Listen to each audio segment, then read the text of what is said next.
바로 며칠 전 손정희 회장이 쿠팡의 주식을 몇 조 원이나 판매했다는 소식이 이어졌는데, 이는 바로 몇 달 전 쿠팡 주식을 당분간은 팔지 않겠다는 손정희 회장의 발표와는 정면으로 반하기 때문에 많은 사람들의 궁금증을 자아냈는데요. 최근 중국의 빅테크 규제로 손정희 회장이 이끄는 비전 펀드의 실적도 저 세상을 가는 수준이라고 합니다. 중국의 빅테크 기업들이 엄청난 손실을 입고 있는 가운데 무려 355조 원 규모의 디폴트 선언을 할 수도 있다는 헝다 그룹의 소식이 이어지면서 과연 우리나라의 증시와 자산 가격에도 영향을 줄 수 있을지 관심이 모아지고 있습니다. 과연 손정희 회장과 중국에는 어떤 일들이 일어나고 있는 걸까요? 호시아 PD와 함께 알아보도록 하겠습니다.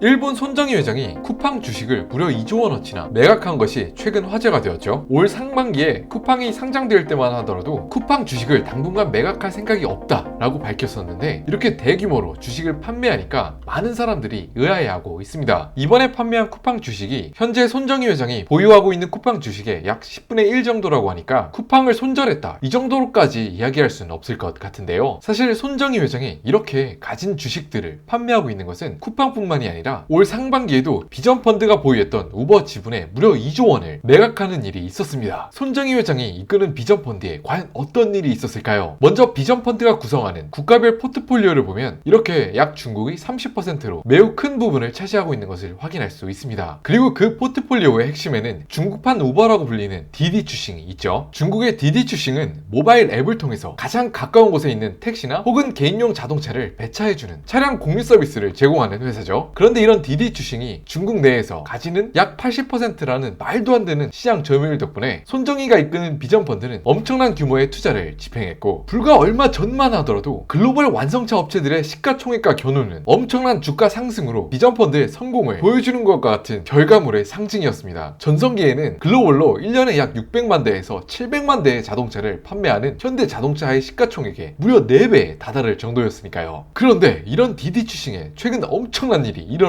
말았습니다. 미국 증시에 상장한 지 불과 몇 달 만에 주가가 반토막이 났습니다. 100조 원을 간다고 외치던 디디 추싱의 시가총액이 무려 20조 원이나 증발하자 투자자들은 패닉 상태에 이르렀고, 중국과 디디 추싱에 굉장히 무겁게 투자했던 비전 펀드는 기존의 투자처였던 우버나 쿠팡을 매각할 수밖에 없었던 것입니다. 왜 이렇게 한 회사의 주가가 급격하게 빠질 수 있었는지 살펴보면 많은 분들이 아시는 것처럼 중국 정부 당국의 규제가 있었기 때문이죠. 중국 정부 당국은 디디 추싱과 같은 빅테크 기업이 개인정보보호법을 위반했다는 사유를 들어서 디디 추싱과 관련된 어플리케이션 25개를 앱 다운을 금지하는 명령을 내렸다고 하는데요. 아니, 모바일 앱으로 차량을 호출하는 디디 추싱과 같은 IT 회사에게 앱 다운을 막아버리면 그야말로 문 닫고 장사하지 말라는 뜻과 똑같습니다. 이러한 중국 정부의 규제의 범위와 강도는 날이 갈수록 더욱 심해지고 있고, 최근 한 달간은 빅테크 기업뿐만 아니라 게임, 음악, 연예계 엔터테인먼트 산업까지 그 범위가 엄청나게 넓어지고 있습니다. 정부의 규제가 미치는 파장 때문에 마치 과거에 있었던 중국의 문화 대혁명을 다시 보는 것 같다 라고 이야기하는 사람도 있을 정도였죠. 그렇다면 과연 중국 정부는 왜 이렇게 자국 기업들과 경제산업 활동들을 규제하고 있는 걸까요? 그것은 바로 3년 전에 있었던 중국의 가장 큰 권력기관 중 하나인 전국인민대표대회에서 지금 정권을 잡고 있는 바로 이분의 임기를 기존의 10년에서 앞으로는 무기한으로 권력을 휘두를 수 있도록 변화하는 발표안을 공개했고, 전 세계가 충격에 휩싸였습니다. 이런 소식을 당시에 처음 들었던 분들은 의아하실 수 있었을 것 같아요. 아니, 어떻게 일당 독재라고 해도 한 사람의 힘이 이렇게 집중되는 걸 견제할 수 없지? 하고 말이죠. 실제로 중국 공산당 내부에서도 시진핑 현재 주석이 위치하고 있는 태자당 이외에도 중국의 공산주의 청년당을 표방한 베이징을 중심으로 한 공천당과 중국의 전 주석 중 하나였던 장쩌민이 이끌었던 상하이방이 있었습니다. 기존의 중국 정치의 경우에는 이 공천당파와 상하이방이 10년을 걸러서 중국의 주석을 한 번씩 배출하는, 나름대로 공평하게 가져가는 그런 모습을 보여주었는데, 비교적 소수 세력이었던 태자당파의 시진핑이 정권을 잡고 나서는 기존의 중국을 좌지우지했던 공청당파와 상하이방의 세력을 대거 축출하였고, 그 결과 세력이 굉장히 약해졌습니다. 이런 배경이 있었기 때문에 시진핑 주석이 이끄는 전국인민대표회의에서 중국 주석의 임기를 사실상 무한정으로 늘려놓을 수 있는 그런 결정에도 대놓고 반대를 할 수 있는 정치 세력들이 사라진 것입니다. 그렇지만 우리가 사는 21세기에선 결코 정치 세력만 제거된다고 하여서 지도자가 마음껏 독재를 할 수 있는 것은 아닙니다. 바로 걸림돌이 하나 더 있었는데요. 어쩌면 2023년부터 마치 마오쩌둥과 같이 무소불위의 권력을 휘두를지도 모르게 되는 시진핑을 보고 있을 중국 전역에 국민들이 있었습니다. 그런 국민들을 통제하기 위해서 최근에 자국 빅테크 산업과 연예계 사업, 게임 산업을 규제하려는 움직임은 이렇게 국민들의 불만을 잠재우기 위한 정책이 아니냐 하는 의견들이 굉장히 많죠. 그 이유는 국민들이 어떻게 생각하고 어떻게 행동하는지 효과적으로 제어하기 위해선 국민들의 행동을 일거수일투족 감시할 수 있는 그런 수단이 필요한데, 공교롭게도 그것을 가지고 있는 단체들이 있었습니다. 바로 중국 전역에 국민들이 매일같이 사용하는 IT 빅테크 기업들이죠. 일당 독재 체제를 이어나가고 있는 중국에서도 빅테크 기업들의 영향력이 무시할 수 없을 정도로 커져나갔고, 이렇게 알리바바의 CEO 마윈처럼 정부에 반기를 들기 시작합니다. 중국의 지도부 입장에서는 자신들의 입지를 공고해야 하는데 인민들을 통제할 수 있는 수단이자 또 그 영향력이 막대하게 커져서 공산당에 필적할 수도 있을지도 모르는 빅테크 기업들을 아주 강하게 억누를 수 있다는 것을 보여주면서 어디까지나 자신들의 통제하에 있다는 것을 보여주기 위해서 일련의 초강력 규제들을 시행하기에 이르렀고, 또 그 때문에 디디 추싱을 위시한 중국의 빅테크 기업들의 주가들이 고점을 대비해서 엄청나게 빠지는, 중국에 투자한 사람들에게는 정말 충격적인 뉴스들이 이어져 왔습니다. 즉 한마디로 정리하면 중국 당국의 최우선적인 꿈은 경제 번영보다도 정치적 안정성에 주안점을 두는 것으로 보입니다. 그런데 이런 중국의 빅테크 규제의 여파가 엄청나게 크게 불어닥치고 있는 기업이 또 하나 있는데요. 바로 최근에 엄청나게 이슈가 되고 있는 중국의 헝다그룹입니다. 헝다그룹은 중국에서 부동산 개발업체로 활동 중인 회사인데, 중국이 개혁 개방 이후에 부동산 가격이 그야말로 미친 듯이 오르자 가장 큰 수혜를 입었던 기업 중 하나입니다. 중국의 부동산 거품이 정말 얼마나 높았냐면요, 부동산 가격을 가늠할 수 있는 지표라는 PIR, 즉 그 도시의 평균적인 임금 노동자들의 월급 대비해서 부동산 가격이 몇 배냐는 것을 보여주는 바로 이 PIR 지수 기준으로 그 비싸다는 실리콘밸리가 근처에 위치한 샌프란시스코보다도 높았던 것이 중국 부동산이었습니다. 이러한 기회를 토대로 헝다그룹의 오너는 중국 대륙 전체에서 한때 부자 1위를 기록하는 위험을 토하기도 했는데요. 그런데 이때도 무서운 시진핑 주석이 나섰습니다. 부동산 버블을 잡겠다고 초강력 규제들을 거듭해서 발표했는데요. 부채 비율이 다른 업계들보다 높을 수 있는 부동산 업계 특성상 엄청난 부채 액수를 자랑했던 헝다그룹은 불과 몇 년 만에 영광의 자리에서 파산 위기설까지 나도는 상황에 이르게 되었습니다.